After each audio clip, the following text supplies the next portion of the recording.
હાલો મજેવડી ભવનાથ બોલો સાહેબ, ક્યાં જાવ બોલો? આખું જુનાગઢ ફરવું હે, ફેરવશો? જુનાગઢ ફરવું? બોલો ક્યાં લઈ જાવ પેલા? દામોદર કુંડ લઈ લ્યો. હાલો આ રહ્યો તમારો દામોકુંડ.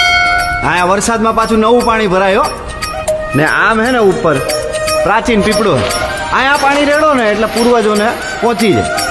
અને ગિરનાર તો સાહેબ હિમાલય કરતા જૂનો, હા બહુ અલૌકિક જગ્યા. આજે જુઓ ને તમને હે ને મોજ કરાવું.